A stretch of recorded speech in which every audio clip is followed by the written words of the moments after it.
샬롬 샬롬 샬롬 샬롬 샬롬. 하나님 사랑합니다. 여러분 주 안에서 사랑합니다. 잠언 11장 1절에서 11절 악인이 잘되면 마을이 기뻐한다, 이런 제목으로 함께 은혜를 나누죠. 1절부터 11절 말씀 봅니다. 속이는 저울은 여호와께서 미워하시나 공평한 추는 그가 기뻐하시느니라. 1절이죠.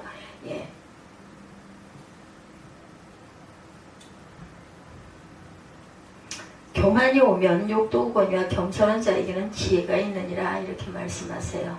정직한 자의 성실은 자기를 인도하거니와 사악한 자의 폐역은 자기를 망하게 하느니라.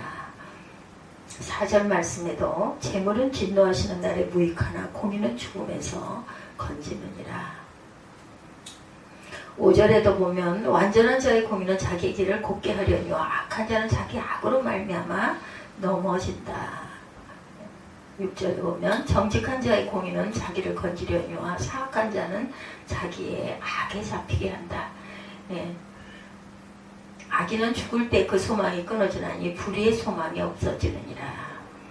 의인은 환난에서 구원을 얻으나 악인은 자기의 길로 간다라고 말하고 있습니다. 악인은 입으로 그의 이웃을 망하게 하여도 의인은 그의 지식으로 말미암아 구원을 얻느니라. 의인이 형통하면 성읍이 즐거워하고 악인이 패망하면 기뻐 외치느니라.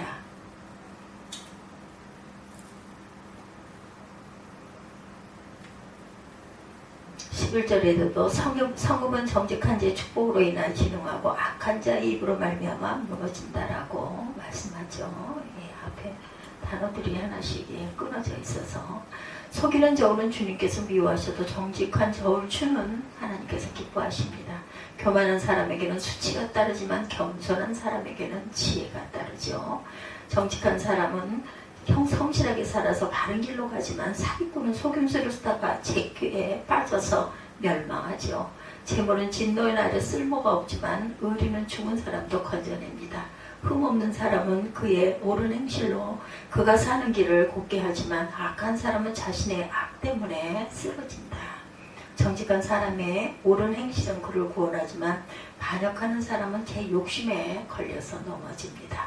악인은 죽을 때 그들의 희망도 함께 끊어지고 불의에 걸었던 기대도 물거품이 됩니다. 의인은 재난에 빠져도 구원을 받지만 악인은 오히려 재난 속으로 빠져들어갑니다. 하나님을 경외하지 않는 사람은 입으로 이웃을 망하게 하지만 의인은 지식으로 구원을 얻습니다. 의인이 잘되면 마을이 기뻐하고 악인이 망하면 마을이 환호한다. 정직한 사람이 축복하면 마을이 흥하고 악한 사람이 입을 말면 마을이 망한다. 주님의 은총과 평화 우리 가운데 함께 하시기 바랍니다. 터키 해변에서 발견된 3살박이 그 시리아 난민 야일란 쿠르다의 죽음, 어떠한 명문에서 수행되는 폭력과 전쟁은 악이라는 사실을 온 인류 앞에 보여주고 있습니다. 이게 신문에서 본 그 사진 한 장이 가슴을 아주 먹먹하게 하죠. 내전을 피해서 캐나다로 가고 싶었던 아일라는 5살 배의 형 굴리과 엄마 레양과 더불어 불교의 나라로 옮겨가고 말았어요. 붉은색 티셔츠에 감초분색 반바지를 입고 앙증맞은 운동화를 신은 아일라는 마치 엎드려 잠이 든 듯 보였다고 합니다.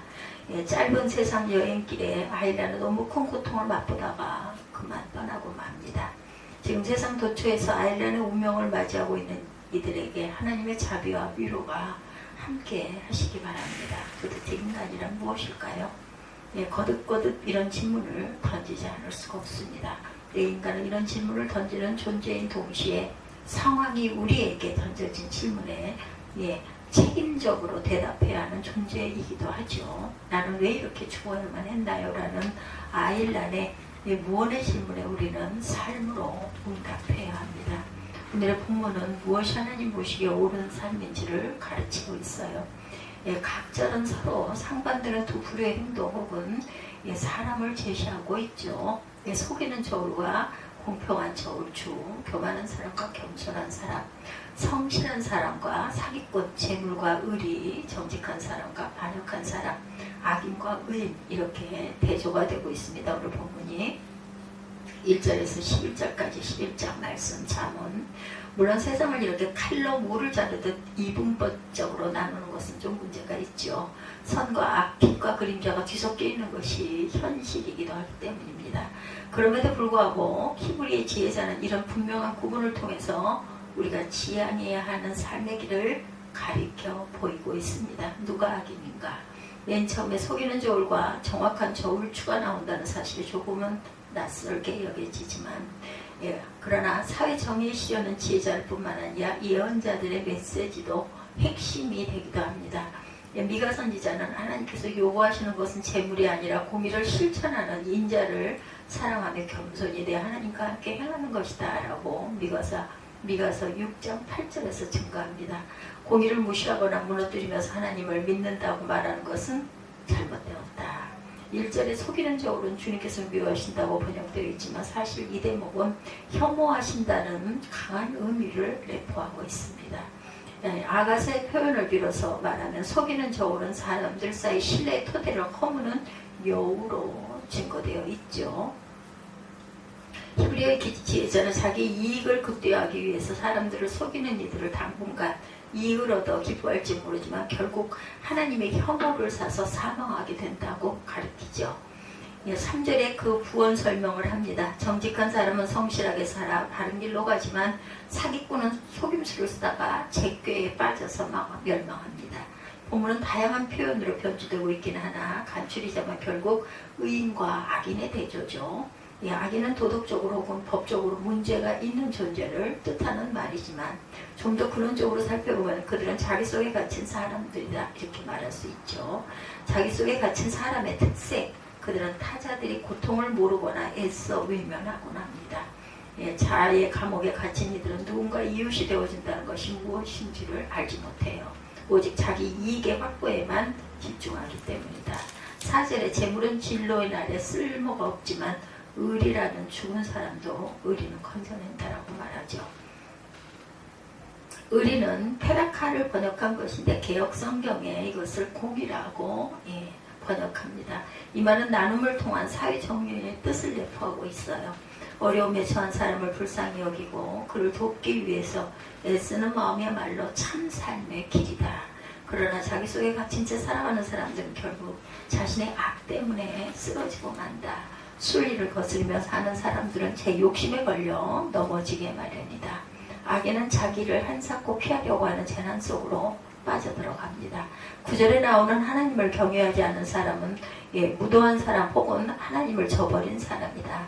하나님을 저버렸다는 말은 자기 위에 더 큰 질서가 있다는 사실을 인정하지 않는 것이죠.